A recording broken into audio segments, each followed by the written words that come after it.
নমস্কার বন্ধুরা, শ্রাবণী ফ্যাশনে আপনাদের প্রত্যেককে স্বাগত। তো আজকের আমি 36 সাইজের ব্রা কাট ব্লাউজ কাটিং করে দেখাবো। তো পুরো ভিডিওটা দেখার চেষ্টা করবেন, সম্পূর্ণ ডিটেলসে বলা রয়েছে। তো পুরো ভিডিও দেখলে আপনারাও কিন্তু সহজভাবে কাটিং করতে পারবেন। তো চলুন শুরু করছি। প্রথমে কী করব, লাইলিং কাপড়টা এইভাবে পেতে নেব আর দু ভাঁজে কাপড়টা নেব, নিয়ে তলা থেকে একটা দাগ টেনে নেব। অনেক সময় কী হয়, অসমান থাকে কাপড়টা, তো আমার দিকে আমি ভাঁজ লাইন রেখেছি। তো প্রথমে কি করব, ঝুলের মাপ নেব। তো ঝুল আমার এখানে 13 রয়েছে, 13-র সঙ্গে 1 ইঞ্চি যোগ করে আমি 14 নিয়ে নিচ্ছি। আপনার যা ঝুল থাকবে সেই অনুযায়ী কিন্তু ঝুলের মাপটা নিয়ে নেবেন। তো দুদিকে দাগটা দিয়ে এইভাবে দাগটা সোজা করে নিচ্ছি, নেওয়ার পরে দাগটা টেনে নিলাম। এটা হয়ে গেল পুটের, এখান থেকেই কিন্তু পুটের মাপ নেবো। তো পুট আমার এখানে 14 রয়েছে, 14 থেকে 4 ইঞ্চি বা 3 ইঞ্চি বিয়োগ দিয়ে নিতে হবে। তো আমি এখানে 4 ইঞ্চি বিয়োগ দিয়ে 10 ইঞ্চি হচ্ছে।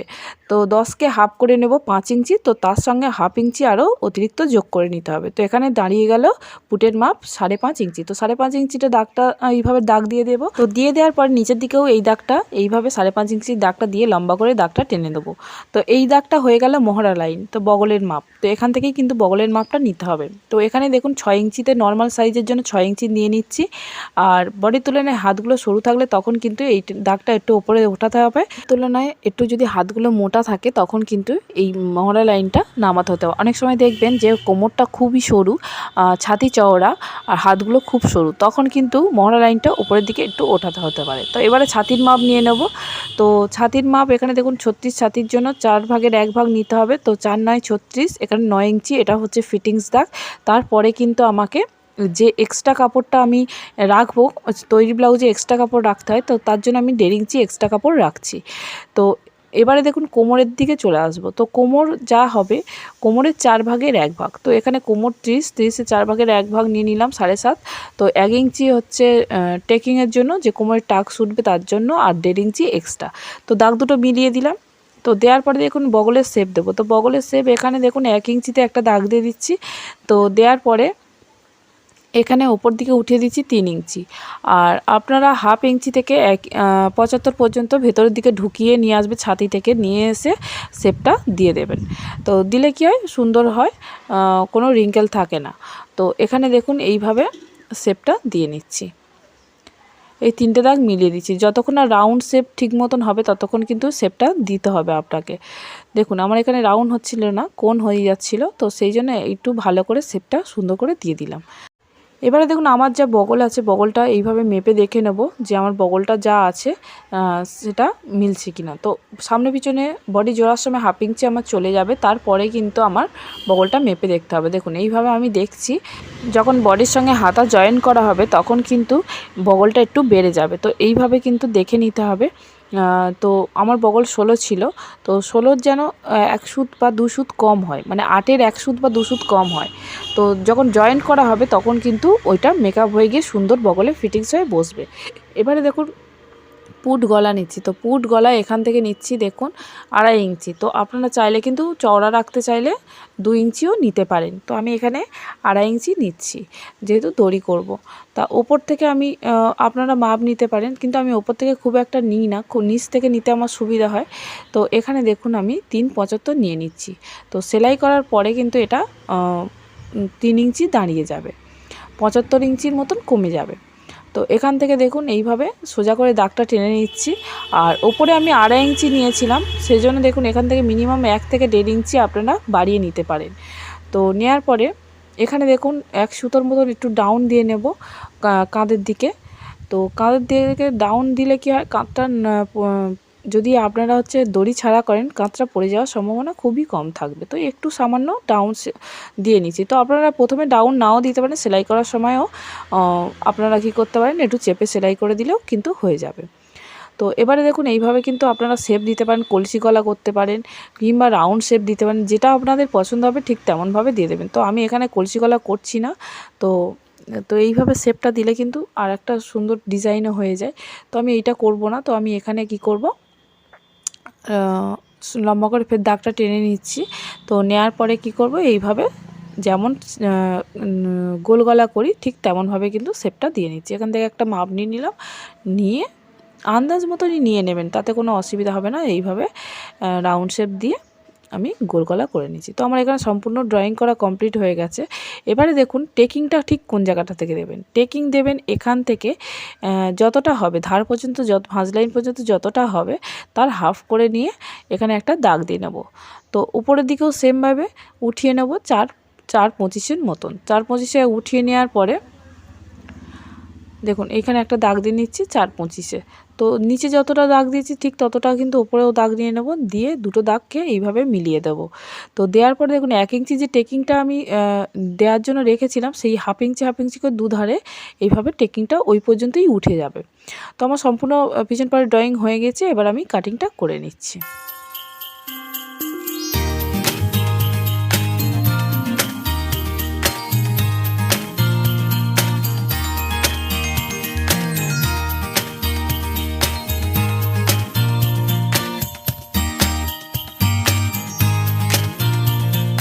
এখানে দেখুন পিছন পার্ট কাটিং করা হয়ে গিয়েছে। এবার আমি হাতা কাটিং করব। তো হাতা কাটিং করার জন্য দেখুন পুট থেকে ছাতির শেষ প্রান্ত পর্যন্ত একটা মাপ নেব। তো কিভাবে নেব, এইভাবে ফিতেটা ধরবো, এইভাবে ক্যাটচা করে একটা মাপ নিয়ে নেব। যতটা হবে তার সঙ্গে 1 ইঞ্চি অবশ্যই যোগ করে নেব। তো আমার এখানে হয়েছে দেখুন 8 ইঞ্চি। তো 8 ইঞ্চি হয়েছে। তো 8-এর সঙ্গে 1 ইঞ্চি যোগ করে আমি 9 ইঞ্চি নিয়ে নেব। এবার হাতার কাপড়টা বিছিয়ে নেব, 4 ভাঁজে কাপড়টা নেব আর আমার দিকে আমি ভাঁজ লাইন নেব। সাইডে হচ্ছে কাপড়টা অসমান থাকার জন্য এইভাবে লম্বা করে দাগটা প্রথমে দাগ টেনে নেব, নিয়ে লাইনটা সোজা করে নেব। তো হাতার ঝুল আছে আমার এখানে 10.5 ইঞ্চি, তার সঙ্গে 1 ইঞ্চি যোগ করে আমি 11.5 ইঞ্চি নিয়ে নিচ্ছি। দাগটা এইভাবে বরাবর মিলিয়ে নেব, নিয়ে এই দুটো দাগ মিল করে দেব। তো এখানে হাতের মুহুরিটাই মাপ নিতে হবে। তো হাতের মুহুরি রয়েছে এখানে 9.5। তো 9.5-এর হাফ হয় 4.75। তো 4.75-এর দাগটা দিয়ে দেব। দিয়ে দেওয়ার পরে যেমন বডি কোমরে এক্সট্রা কাপড় রেখেছিলাম 1.5 ইঞ্চি, ঠিক তেমনভাবে এখানেও 1.5 ইঞ্চি কাপড়টা রেখে দেব। তো এবারে দেখুন এখানে গ্যাপ দিচ্ছি 3.75-এ। তো 3.75-এর দাগটা এইভাবে লম্বা করে টেনে দেব। তো লম্বা করে টেনে দেওয়ার পরে তো আমার হাতার পাশটা মেপে হয়েছিল 8 ইঞ্চি। তো তার সঙ্গে 1 ইঞ্চি যোগ করে আমি এখানে 9 ইঞ্চি নিয়ে নেব। তো এখানে কাপড়টা একটু ভিতরের দিকে ভাঁজটা অসমান ছিল, সেজন্য ভাঁজটা ঠিক করে নিলাম। তো নেওয়ার পরে দেখুন এখানে 9 ইঞ্চি দাগটা দিয়ে নিলাম। এই দুটো দাগ প্রথমে মিল করে দিতে হবে, তারপরে এখান থেকে এই কোণ করে এই দাগটা মিল করে দেব। এরপরে কি করব, আমার বগল ছিল 16। তো 16-র হাফ হয় 8 ইঞ্চি। তো 8 ইঞ্চি এখান থেকে এইভাবে দাগ দিয়ে দেবো। দেখুন 1.5 ইঞ্চি আমি এখান থেকে নিয়ে নেব। তো 1.5 ইঞ্চি নেওয়ার পরে এই দাগটা একটু নেমে গিয়েছিল, তো একটু উঠিয়ে দিলাম। তো নেওয়ার পরে পিছন পাটের জন্য হাতার যে পিছন পাট তার জন্য 2.5 ইঞ্চিতে একটা দাগ দিয়ে দেবো, আর হাতার সামন পাট তার জন্য হচ্ছে 75-এ একটা দাগ দিয়ে দেবো। এখান থেকে 3 ইঞ্চিতে দাগ দিয়ে দেবো, আর এখান থেকে 75-এ দাগ দিয়ে দেবো। তো 2.5 ইঞ্চি যেখানে দাগ দিয়েছিলাম সেই দাগ থেকে পিছন পাটের জন্য এইভাবে শেপটা দিয়ে নেব, হালকাভাবে কিন্তু শেপটা দিয়ে নেব। তো এইভাবে শেপটা দিয়ে নেওয়ার পরে এটা বডির পিছন হয়ে গেল, হাতারও পিছন হয়ে গেল।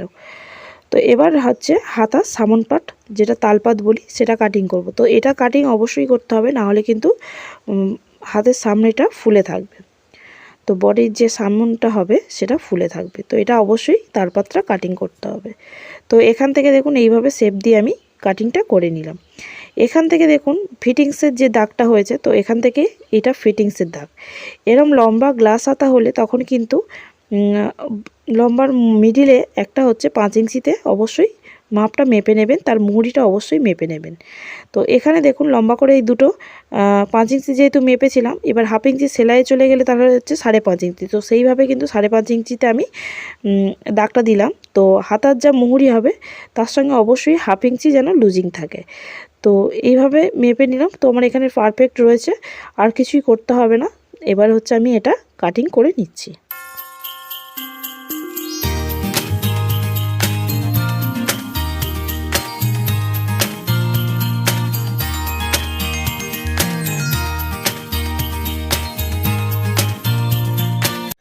তো আমার হাতা কাটিং করা হয়ে গিয়েছে, এবার সামন পার্ট ড্রয়িং করব। তো সামন পার্ট ড্রয়িং করার জন্য একটু ওপর থেকে কাপড় ছেড়ে দিয়ে এইভাবে একটা দাগ টেনে নেব। আর এই কাপড়টা 2 ভাঁজে নিয়েছি, আর আমার দিকে আমি খোলা দিক রেখেছি। তো এই ধার থেকে কি করব, এই ধার থেকে 2 ইঞ্চি আমি ছেড়ে দেব। তো এই দাগটা আমি টেনে দেব, কিন্তু এই দাগের পর থেকে কিন্তু হিসাবগুলো হবে। এই দাগের এপারে কোনো হিসাব হবে না, দাগের পর থেকে হিসাব হবে। তো ঝুলের মাপ নিচ্ছি। তো পিছন পাটের ঝুল ছিল আমার 13 সঙ্গে 1 ইঞ্চি যোগ করে 14 নিয়েছিলাম, কিন্তু মেন যে ঝুল তার সঙ্গে আমি 2 ইঞ্চি যোগ করে নেব। তো আমি এখানে দেখুন 15 ইঞ্চি নিয়ে নিচ্ছি। তো এই দুটো দাগ মিল করে কি করব, লম্বা লাইন টেনে দেব। তো এবারে কি করব, পুটের মাপ নেব। তো এই দাগের পর থেকেই কিন্তু আমি পুটের মাপগুলো নিচ্ছি। পিছন পাটে যেমন 5.5 ইঞ্চি পুট নিয়েছিলাম, ঠিক তেমনভাবে এখানেও 5.5 ইঞ্চি এইভাবে দাগটা দিয়ে দেব। তো দাগটা দিয়ে নেওয়ার পরে দুটো দাগ এইভাবে মিল করে দেব। পিছন পাটে ঠিক যেমন যেমন ড্রয়িং করেছিলাম ঠিক তেমনভাবে এখানেও ড্রয়িং করব। তো এখানে দেখুন মহড়া লাইন 6 ইঞ্চি নামিয়ে নিলাম। তো পিছন পাটে একরকম আর সামন পাটে একরকম নিলে সামন পাট আর পিছন পাট কখনোই মিল হবে না। তো পিছন পাটে যেমন নেব ঠিক তেমনই সামন পাটে আমি এখানে নিয়ে নেব। তো এবারে দেখুন ছাতির মাপ নিচ্ছি। তো যে দাগটা দিয়েছিলাম সেই দাগের ওখান থেকেই কিন্তু 9 ইঞ্চি, যেহেতু 36 আমার হচ্ছে ছাতি আছে, তো ছাতির 4 ভাগের 1 ভাগ নিলাম, নিয়ে 9 ইঞ্চি তারপর 1.5 ইঞ্চি নিয়ে নিলাম। কোমরও সেমভাবে নিলাম। তো কোমর 4 ভাগের 1 ভাগ নেওয়ার পরে এখানে 2.75 এক্সট্রা নিয়ে নেব। তো সেটা আমার দেখানো হয়নি, তো 2.75 আমি এক্সট্রা নিয়ে নিয়েছি। তো এখানে দেখুন 1 ইঞ্চির 1 সুতো কমে এইভাবে হালকা করে রাউন্ড শেপ দিয়ে নেব। তো দিয়ে নেওয়ার পরে যেমন 2.5 ইঞ্চি গলা নিয়েছিলাম ঠিক তেমনভাবে এখানে 2.5 ইঞ্চি গলাটা নিয়ে নেব। তো নিয়ে নেওয়ার পরে 1 সুতোর মতো ডাউন দিয়ে নিচ্ছি এখানে হালকা করে। তো এবারে দেখুন গলা নিয়ে নেব। তো গলা এখানে আমি 6.75 নিচ্ছি। তো আপনারা চাইলে 6.5ও নিতে পারেন, যেটা আপনাদের পছন্দ হবে যেমন ঠিক তেমনভাবে নিয়ে নেবেন। তো 6.5 নিলেও হবে, আবার 6.75ও নিলে হবে, আর খুব ডিপ চাইলে 7ও নিলে হবে। তো 7 খুব একটা নেওয়া হয় না, এখানে 6.5 নিলে হয়ে যাবে।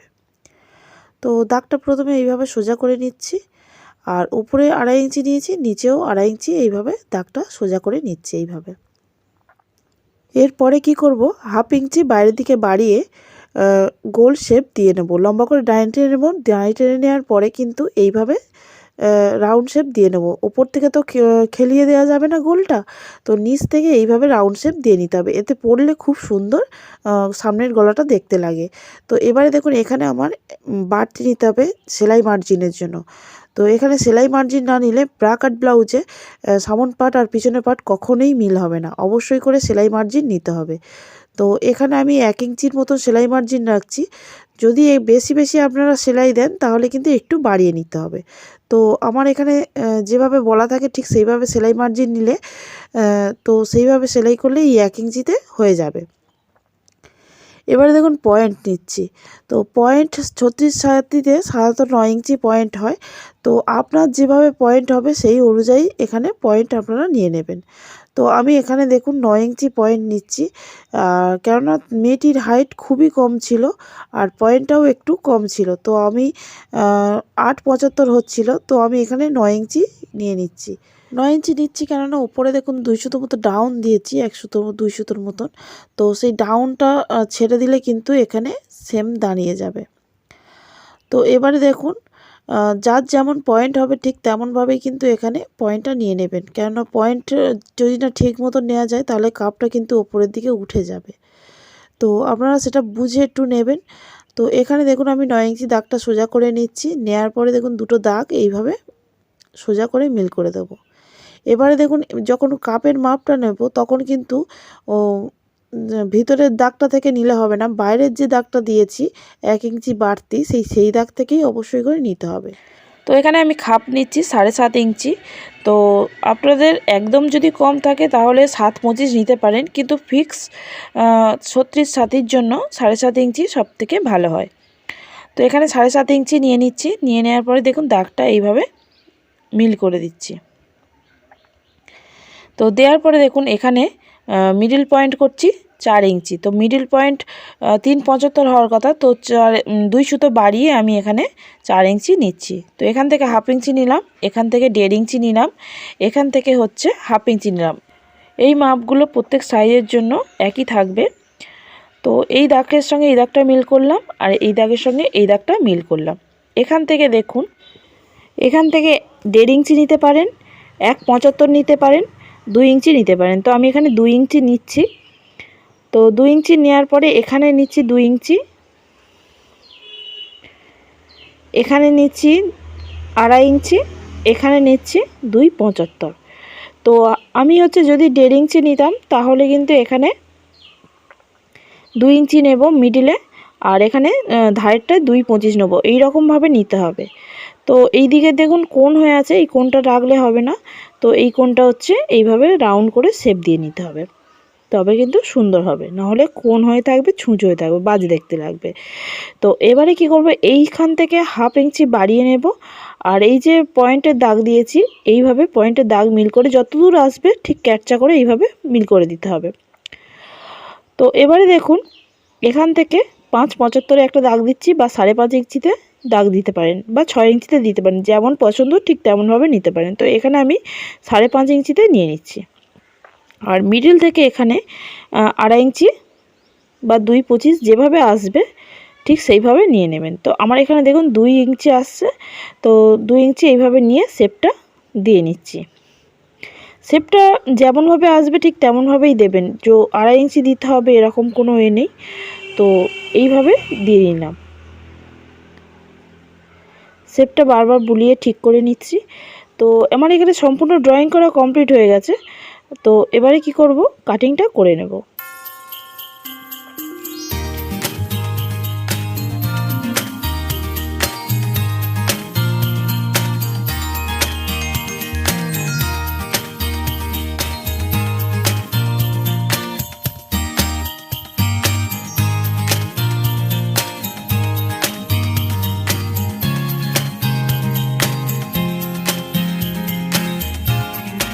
তো সামন পার্ট আমার কাটিং করা হয়ে গিয়েছে। এবার দেখুন আমি যে জায়গা থেকে কাটিংগুলো করলাম ঠিক সেই জায়গা থেকে আপনারা কাটিংগুলো করবেন। এবার কাপের সেকেন্ড পার্টটা আমি কাটিং করছি। তো কাপের সেকেন্ড পার্ট কাটিং করার জন্য প্রথমে তলা থেকে একটা লাইন টেনে নিতে হবে। তো নেয়ার পরে কি করব, এইভাবে লাইনটা টেনে নিলাম, নেয়ার পরে সাইড থেকেও কিন্তু একটা এলভাবে লাইনটা টেনে নেব। তো নেওয়া হয়ে গিয়েছে। এবারে দেখুন এখান থেকে আমি নেব 3.25। তো 3.25 একটা দাগ দিয়ে দিলাম, এদিক থেকেও 3.25 একটা দাগ দিয়ে দিলাম। তো দিয়ে নেওয়ার পরে দুটো দাগ এইভাবে মিল করে নিচ্ছি। এবারে দেখুন কাপের চওড়াটা আমি কত নিয়েছিলাম, এরকম 7.5 নিয়েছিলাম। তো 7.5 দাগ দিয়ে দিলাম। উপরের পার্ট যেমনভাবে নিয়েছিলাম ঠিক তেমনভাবেই কিন্তু নিচের পার্টটা একটু মিল করে নিতে হবে। তো এখান থেকে দেখুন 1 ইঞ্চি ওপরে তুলে নিচ্ছি, আর এখান থেকে 1 ইঞ্চি ওপরে তুলে নিচ্ছি। দুটো দাগ কি করব, মিল করে দেবো এইভাবে। মিডিলে কত নিয়েছিলাম, আমি 4 ইঞ্চি নিয়েছিলাম কাপের ওপরের পার্টটা। তো 4 ইঞ্চি নিয়েছিলাম, নিচেও 4 ইঞ্চি এইভাবে দাগ টেনে দেবো, তবে তো মিল হবে না। তো এইভাবে দুটো দাগ মিল করে দেবো। দেওয়ার পরে তো মিডিলের দাগটা এই দাগের সঙ্গে মিল করব, আর এই দাগটা এই দাগের সঙ্গে মিল করব। দেখুন এখান থেকে এই পর্যন্ত মিল করে দেবো। তো দেওয়ার পরে দেখুন এখানে যে আমি বাড়িয়েছি, উপরে যেমন বাড়িয়েছিলাম 2 সুতোর মতন বাড়ানো ছিল, তো এইভাবে ক্যাটচা করে প্রথমে দাগটা টেনে দেবো, আর নিচ থেকে 75 ওপরে উঠিয়ে নেব, নিয়ে ক্যাটচাভাবে এইভাবে দাগটা মিলিয়ে দেব। তো আমার এখানে সম্পূর্ণ ড্রয়িং করা কমপ্লিট হয়ে গেছে। তো এখানে দেখুন উপরে যেমন ভেঙে দিয়েছিলাম কোণটা, তো নিচের সেকেন্ড পার্টেও কিন্তু এইভাবে কোণটা ভেঙে দিতে হবে। তো আমার এখানে সম্পূর্ণ ড্রয়িং করা কমপ্লিট হয়ে গেছে। এবারে কি করব, এইভাবে কাটিংটা করে নিচ্ছি, যেভাবে ড্রয়িং করেছি ঠিক সেইভাবেই কিন্তু আমি কাটিংটা করে নিচ্ছি। আশা করছি পুরো ভিডিওটা দেখছেন। তো ভালো লাগলে লাইক শেয়ার অবশ্যই করবেন, কমেন্টের মাধ্যমে জানাবেন ভিডিওটা দেখে আপনার কেমন লাগলো। তো ভালো লাগলে সাবস্ক্রাইব অবশ্যই করবেন, পাশে থাকা বেল আইকনটি অন করে দেবেন। তো এখানে দেখুন আমি যে মিডিলে দাগটা দিয়েছি, তো এইটা হচ্ছে মিডিল পয়েন্ট, এটাই আমার পয়েন্ট। তো এই পয়েন্টটা আমি কি করব, এইভাবে কোণ কেটে নেব, যাতে উপরের পার্টের সঙ্গে নিচের পার্ট আমার যেন সমানে সমানে মিল হয়। এইভাবে কিন্তু আমি দেখুন উপরের পার্টটাও কোণ কেটে দিচ্ছি, যখন জয়েন্ট করব যেন উপরের পার্ট আর নিচের পার্ট যেন সমানে সমানে এইভাবে হয় জয়েন্ট করার সময়। তো লাইনিংয়ের সমস্ত পার্ট আমার এখানে কাটিং করা হয়ে গিয়েছে। এবার মেন কাপড় কাটিং করে নেব। তো মেন কাপড় আমি একটু বেশি রেখে কাটিং করি সব সময়, কেননা সমানে সমানে কাটিং করলে কি হয়, মেন কাপড় অনেক সময় কি হয় একটু এদিক ওদিক হলে কম পড়ে যায়। তো আমি একটু বেশি রেখে কাটিং করি, পরে সেলাই করার পরে কেটে ফেলে দিই। তো আশা করছি পুরো ভিডিওটা দেখেছেন, ভালো লেগেছে। ভালো লাগলে লাইক শেয়ার অবশ্যই করবেন, কমেন্টের মাধ্যমে জানাবেন আমার ভিডিওটা দেখে আপনাদের কেমন লাগলো। ধন্যবাদ, নমস্কার পুরো ভিডিওটা দেখার জন্য।